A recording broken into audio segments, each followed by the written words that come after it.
दोस्तों, पुराने समय की बात है। उज्जैनी नगरी यानी आज का उज्जैन। वहां के राजा गंधर्व सेन थे, जिनकी दो रानियां थी। राजा को एक रानी से भर्तरी और दूसरी रानी से विक्रमादित्य पुत्र का जन्म हुआ था। कुछ सालों बाद राजा गंधर्व सेन के ये दोनों पुत्र बड़े हुए। तब राजा गंधर्व सेन ने अपने बड़े बेटे भर्तरी को राज सिंहासन सौंप दिया। भर्तरी के राजा बनने के बाद प्रजा में और भी खुशहाली रहने लगी। भर्तरी राजा होने के साथ साथ धर्म और नीति के भी बहुत बड़े ज्ञाता थे। पौराणिक कथा के अनुसार राजा भर्तरी के भी दो विवाह हुए थे। इसके बाद तीसरा विवाह राजा भर्तरी ने पिंगला नाम की सुंदर कन्या से किया था। पिंगला अति सुंदर थी, इस वजह से राजा भर्तरी उनसे बहुत प्रेम करते थे। भर्तरी पिंगला के प्रेम में इतने मोहित हो गए थे कि उनका ध्यान अब राजपाट से उठ गया था, जिससे वहां की प्रजा दुखी रहने लगी थी। उसी समय महल में गुरु गोरखनाथ पधारे। उनका वहां बहुत जोरदार आदर सम्मान किया गया। भर्तरी के आदर सत्कार से तपस्वी गुरु बड़े प्रसन्न हुए। प्रसन्न होकर गोरखनाथ ने राजा को एक फल दिया और कहा कि यह खाने से वह सदैव जवान रहेंगे। यह कहकर गुरु गोरखनाथ वहां से चले गए। भर्तरी ने उस फल को ध्यान से देखा और सोचने लगे कि मैं तो राजा हूं, सुंदर शरीर का क्या करूंगा। कुछ देर सोचने के बाद उनके मन में यह सवाल आया कि यह फल मैं रानी पिंगला को देता हूं। राजा ने फल पिंगला को दिया कि पिंगला यह फल खा लेगी तो वह सुंदर और सदैव जवान बनी रहेगी। लेकिन राजा इस बात से अनजान थे कि जिस रानी से वह सबसे अधिक प्रेम करते थे, वह रानी पिंगला भर्तरी पर नहीं बल्कि उसके राज्य के कोतवाल पर मोहित थी। खैर, राजा ने वह फल रानी को दे दिया और वहां से चले गए। रानी ने सोचा कि यह फल यदि कोतवाल खाएगा तो वह लंबे समय तक उसकी इच्छाओं की पूर्ति कर सकेगा। तो रानी पिंगला ने वह दिव्य फल कोतवाल को दे दिया। लेकिन वह कोतवाल भी इस नगर की एक वेश्या से प्रेम करता था और उसने यह फल उसे अपनी प्रेमिका वेश्या को जाकर दे दिया। वेश्या को इस फल की खूबी पता चली तो सोचने लगी, यदि वह जवान और सुंदर बनी रहेगी तो उसे यहाँ गंदा काम हमेशा करना पड़ेगा। इस फल की सबसे ज्यादा जरूरत हमारे राजा को है। राजा हमेशा जवान रहेगा तो लंबे समय तक प्रजा को सभी सुख सुविधाएं देता रहेगा। यह सोचकर उसने चमत्कारी फल राजा को दे दिया। राजा वह फल देखकर हैरान रह गए और सोचा कि यह फल दुनिया में एक ही है, तो ये इसके पास कैसे आया। राजा ने वेश्या से पूछा कि यह फल उसे कहां से प्राप्त हुआ। वेश्या ने कोतवाल का नाम ले दिया और कहने लगी कि मुझे कोतवाल ने भी ये भी कहा कि अगर तुम इस फल को खा लोगे तुम सदा सुंदर और जवान रहोगे। मैंने सोचा कि क्यों न यह फल राजा को दे दूं, मेरी जिंदगी तो नरक के समान है। भर्तरी ने कोतवाल को बुलवा लिया और पूछा कि तुम्हारे पास यह फल कहां से आया। कोतवाल ने बताया कि यह फल उसे रानी पिंगला ने दिया है और कहा था कि मैं सदा जवान बना रहूंगा और उनकी इच्छाओं की पूर्ति करता रहूंगा। यह सुनकर राजा को गहरा झटका लगा। राजा मन ही मन सोचने लगे कि मैंने जिस रानी को सबसे अधिक प्रेम किया वही मेरे साथ धोखा कर रही है। राजा दुखी मन से सोच रहा था कि क्या किया जाए। पत्नी के धोखे से भर्तरी के मन में वैराग्य जाग गया और वे अपना संपूर्ण राज्य विक्रमादित्य को सौंपकर उज्जैन की गुफा में आ गए और कठोर तपस्या में लीन हो गए। भर्तरी को तपस्या करते काफी साल हो गए तो स्वर्ग के राजा इंद्र को यह भय सताने लगा कि भर्तरी वरदान पाकर उनके सिंहासन पर विराजमान न हो जाए। इसलिए इंद्र ने तपस्या कर रहे भर्तरी पर बड़ा सा पत्थर अपनी माया से गिराया, परंतु तपस्या पर बैठे राजा भर्तरी ने उस पत्थर को एक हाथ से रोक लिया और तपस्या में बैठे रहे। इसी प्रकार कई वर्षों तक तपस्या करने से उस पत्थर पर भर्तरी के पंजे का निशान बन गया।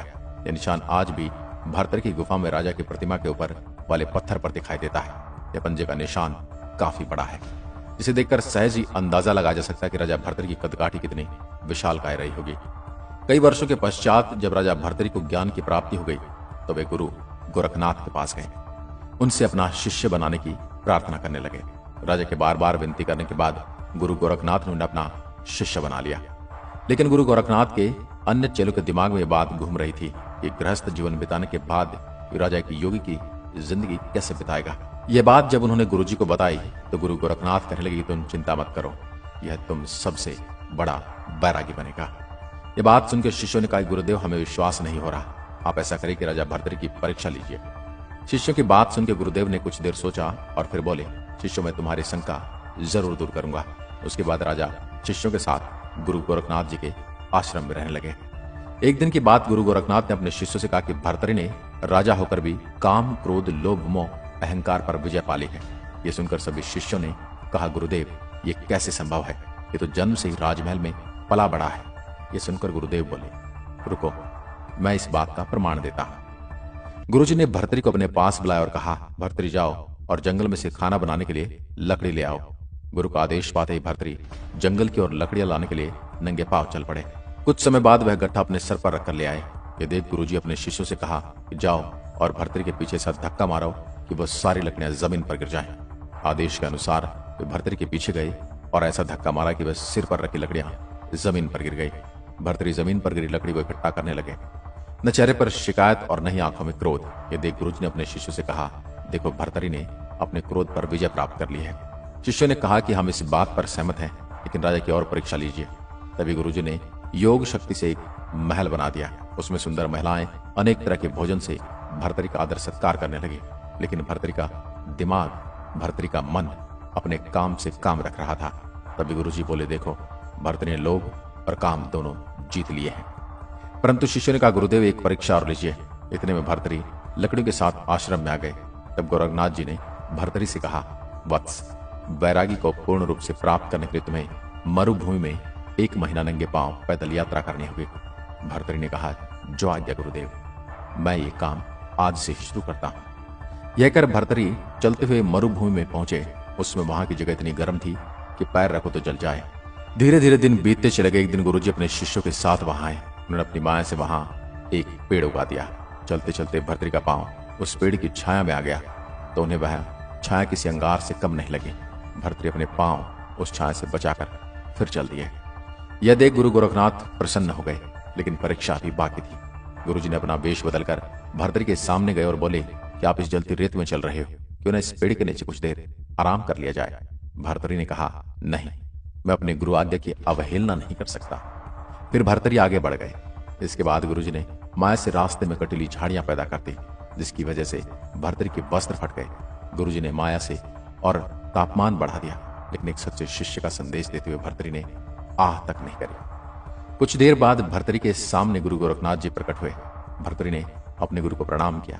भर्तरी को गले लगाते हुए गुरुजी बोले, वत्स, मैं तुमसे अति प्रसन्न हूं और मैं तुम्हें वर देना चाहता हूं कि जो चाहो मांग लो। भर्तरी ने कहा, गुरुजी आप प्रसन्न हैं तो मुझे कुछ नहीं चाहिए। मेरी तपस्या, युग पुण्य सब सफल हो गए। तो दोस्तों, ये थी एक राजा के योग्य बनने की कहानी।